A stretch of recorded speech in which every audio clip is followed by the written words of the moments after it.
நான் ஏரிக்கர மேலிருந்து 8 தசை பார்த்திருந்து ஏங்கி ஏங்கி காத்திருந்தேன் காணல்ல.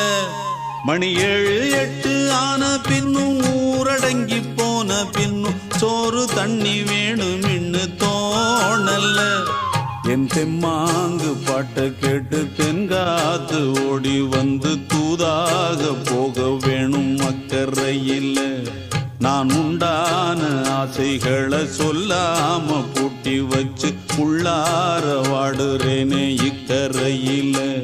நான் ஏரிக்கர மேலிருந்து 8 தசை பார்த்திருந்து ஏங்கி ஏங்கி காத்திருந்தேன் காணல்ல. மணி 7 8